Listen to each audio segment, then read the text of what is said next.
اعوذ باللہ من الشیطان الرجیم بسم اللہ الرحمن الرحیم وداود اور داود اور سلیمان کو وسلیمان یحکمان فی الحرث جبکہ وہ ایک کھیتی کے بارے میں فیصلہ کر رہے تھے، اذ نفشت فیہ غنم القوم جبکہ اس میں ایک اور قوم کی بکریوں کا ریوڑ جو ہے گھس گیا۔ ایک کھیت کسی شخص نے بڑی محنت کی، ہل چلایا، بیج ڈالا، ایک فصل تیار کی، لیکن کسی دوسرے قبیلے کی ریوڑ آیا اور گھس کر اس نے ساری کی ساری کھیتی کو تباہ کر دیا۔ وَكُنَّا لِحُكْمِهِمْ شَاهِدِينَ اب یہ مقدمہ پیش ہوا حضرت داؤد علیہ السلام کے ہاں، اب اس کا حل کیا کریں، کیسے کریں؟ تو اس میں پھر حضرت سلیمان کو ایک بات اللہ نے سجھا دی، یعنی یہ شہزادے کی حیثیت سے اس وقت دربار میں موجود تھے، تو انہوں نے کہا کہ ایسا کیا جائے کہ اس کی جو یہ بکریاں ہیں، جن بکریوں نے کھیت اجاڑا ہے، یہ بکریاں دے دی جائے کھیت والے کو، وہ ان کا دودھ پیے، ان سے فائدہ اٹھائے،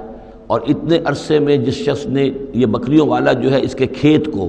جو کہ اجاڑ دیا تھا اب دوبارہ کاشت کرے، اس کے اندر بیج ڈالے، اور جب فصل ویسی ہی ہو جائے تو وہ بکریاں واپس لے لے اور فصل والے کو اپنی فصل مل جائے۔ تو گویا کہ اس طریقے سے اللہ تعالیٰ نے ایک حکیمانہ فیصلہ سجھا دیا حضرت سلیمان کو۔ اذ یحکمان فی الحرث اذ نفشت فیہ غنم القوم وکننا لحکمہم شاہدین، اور ہم بھی موجود تھے اس وقت، ہم دیکھ رہے تھے جبکہ وہ اس کے فیصلہ کر رہے تھے۔ ففہمناہا سلیمان، تو ہم نے اس کا فہم عطا کر دیا سلیمان کو، سمجھا دی ہم نے وہ بات سلیمان کو۔ وَكُلًّا آتَيْنَا حُكْمًا وَعِلْمًا، اور سب کو یعنی سلیمان کو بھی داؤد کو بھی ہم نے حکم، حکمت اور علم عطا کیا۔ وَسَخَّرْنَا مَعَ دَاوُدَ الْجِبَالَ، اور داؤد کے ساتھ تو ہم نے پہاڑوں کو مسخر کر دیا، یسبحنا، کہ جو تسبیح کرتے تھے۔ حضرت داؤد کا لحن تھا، لحن داؤدی مشہور ہے، آواز بڑی اچھی تھی، تو یہ جو مزمور کہلاتے ہیں، زبور کے اندر جو ہے نغمے ہیں، یہ نغمے ہیں اللہ کی حمد کے نغمے، تو وہ نغمے جب وہ الاپتے تھے اپنی اچھی آواز کے ساتھ، تو پہاڑ بھی ان کے ساتھ وجد میں آ کر اس کی آواز میں آواز ملاتے تھے، اور پرندے بھی ان کے ساتھ وجد میں آ کر شریک ہو جاتے تھے۔ وَسَخَّرْنَا مَعَ دَاوُدَ الْجِبَالَ يُسَبِّحْنَ وَالطَّيْرَ، ہم نے مسخر کر دیا تھا داؤد کے ساتھ پہاڑ کو بھی جو اس کے ساتھ تسبیح کرتے تھے، اور اڑتے ہوئے پرندوں کو بھی۔ وَكُنَّا فَاعِلِينَ، اور یہ سب ہم کرنے والے تھے، کرنے والے ہم ہیں، اختیار ہمارا ہے، قدرت ہماری ہے۔ وَعَلَّمْنَاهُ صَنْعَةَ لُبُوسٍ لَكُمْ، اور ہم نے اس کو سکھا دی وہ صنعت جس سے تمہارے لیے لباس تیار کریں۔ انہوں نے زرہ بختر ایجاد کی ہے حضرت داؤد علیہ السلام نے، زرہ بختر جس سے کہ جنگ کے موقع پر جو ہے تلوار کے وار سے، نیزے کے وار سے ایک شخص جو ہے وہ اپنے آپ کو بچاتا ہے۔ وَعَلَّمْنَاهُ صَنْعَةَ لُبُوسٍ لَكُمْ لِتُحْصِنَكُم مِّن بَأْسِكُمْ، تاکہ وہ بچائے اور حفاظت کرے تمہاری جنگ سے۔ فَهَلْ أَنْتُمْ شَاكِرُونَ، تو تم شکر کرتے ہو یا نہیں؟ وَلِسُلَيْمَانَ الرِّيحَ، اور ہم نے مسخر کر دیا تھا سلیمان کے لیے ہوا کو، عاصفةً، جو بہت زور سے چلنے والی تھی، تجری بِأَمْرِهِ، جو اس کے حکم سے چلتی تھی، إِلَى الْأَرْضِ الَّتِي بَارَكْنَا فِيهَا، اس زمین کی طرف کہ جس کو ہم نے برکت عطا کی تھی۔ کُلْنَا بِكُلِّ شَيْءٍ عَالِمِينَ، اور ہم ان تمام چیزوں کا علم رکھنے والے ہیں۔ وَمِنَ الشَّيَاطِينِ، اور شیاطین میں سے ہم نے بہت سو کو تابع کر دیا تھا ان کے، مَن يَغُوصُونَ لَهُ، جو حضرت سلیمان کے لیے سمندروں کے اندر غوطے لگاتے تھے اور وہاں سے موتی اور چیزیں نکال کر لاتے تھے۔ وَيَعْمَلُونَ عَمَلًا دُونَ ذَلِكَ، اور دوسرے بہت سے کام بھی کرتے تھے۔ وَكُنَّا لَهُمْ حَافِظِينَ، اور ہم ہی تھے ان پر نگران، یعنی در حقیقت جنات کو بھی تابع ہم نے کیا تھا، تو ہم نے کیا تھا، یہ قدرت ہماری تھی، سلیمان کی نہیں تھی۔ وَأَيُّوبَ، اور ایوب پر بھی ہمارا فضل ہوا، اذ نادى ربه، جبکہ اس نے پکارا اپنے پروردگار کو۔ یہ وہ نبی ہیں کہ جن کو اللہ تعالیٰ نے شدید بیماریوں سے آزمایا ہے، ایک سے ایک بڑھ کر بیماری انہیں آئی، لیکن یہ کہ صابر رہے، یہ ہر حال میں شکر کرتے رہے اللہ کا۔ تو ایوب صابر، اصل میں ان کا صبر جو ہے وہ مشہور ہے، صبر ایوب۔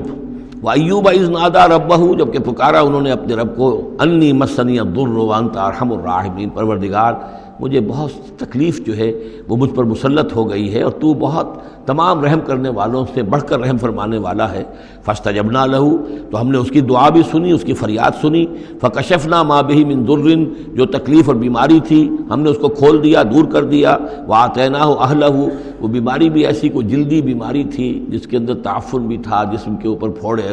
تو سب لوگ بھاگ گئے تھے، ان کے گھر والے جو ہیں چھوڑ گئے تھے، لیکن پھر ہم نے ان کو گھر والے بھی لوٹا دیے، وَآتَيْنَاهُ أَهْلَهُ، پھر وہ ان کے گھر والے بھی واپس آ گئے، وَمِن مِثْلَهُم مَّعَهُم، اور بھی اللہ تعالیٰ نے اور بھی اولاد عطا کر دی، کوئی اور بھی شادی کی ہو، رحمۃ من عندنا، یہ ساری چیزیں تھیں ہمارے پاس سے رحمت، بذکرى للعابدین، اور یہ یاد دہانی اور نصیحت ہے اللہ کی بندگی کرنے والوں کے لیے، واسماعیل وادریس وذوالکفل، اسی طرح اسماعیل اور ادریس اور ذوالکفل کو۔ ذوالکفل کون ہے ان کے بارے میں یہ سمجھ لیجئے، ادریس کا پہلے ذکر آ چکا ہے، حضرت نوح علیہ السلام سے پہلے حضرت آدم اور نوح کے درمیان جو دو نبی ہیں، حضرت شیث علیہ السلام اور حضرت ادریس علیہ السلام۔ ذوالکفل کے بارے میں اور کہیں ہمیں کچھ معلوم نہیں ہوتا، قرآن مجید میں صرف یہ نام آیا ہے ذوالکفل، لیکن یہ کہاں تھے، کس جگہ مبعوث ہوئے، کیا ان کی کوئی تفصیل ہے، قطعاً معلوم نہیں، اور احادیث نبویہ میں بھی کچھ نہیں ہے اس کے بارے میں۔ لیکن اس دور میں خیال پیش کیا ہے، اور یہ ان کا میں پہلے بھی تذکرہ کر چکا ہوں سورہ کہف کے ضمن میں، مولانا مناظر حسن گیلانی رحمۃ اللہ علیہ کا یہ خیال ہے کہ اس سے مراد ہے گوتم بدھ۔ گوتم بدھ بھی اللہ کے نبی تھے ان کے خیال میں، ہم یقین کے ساتھ کہہ تو نہیں سکتے، لیکن ان کے دلائل بڑے قوی ہیں۔ کپل وستو کا شہزادہ، کپل سے کفل جو ہے پے عربی زبان میں ہے نہیں، اور وہ فے بن جاتی ہے، کفل والا، کپل وستو کا شہزادہ، سدھارتھا بدھا، گوتما بدھا، یہ جو ہے یہ بہرحال ان کے نام سے آج جو کچھ دنیا میں لوگ جو عقائد گھڑ لیے ہیں ان کا ہو سکتا ہے، جیسے حضرت مسیح علیہ السلام کے بارے میں جو چیزیں گھڑ لی گئی ہیں، ظاہر بات ہے حضرت مسیح کی تو وہ تعلیمات نہیں تھی، اس لیے ہم نہیں کہہ سکتے کہ ان کی اصل تعلیمات واقعتاً وہی ہوں کہ جو اللہ کے نبیوں کی ہوتی ہیں، لیکن مجھے بھی اس کے اندر وزن معلوم ہوتا ہے اس دلیل کے اندر۔ کل من الصابرین، یہ سب کے سب تھے ہمارے صبر کرنے والے بندے، وادخلناہم فی رحمتنا، اور ہم نے داخل کیا انہیں اپنی رحمت میں، انہم من الصالحین، یہ سب کے سب صالح تھے۔ صدق اللہ العظیم۔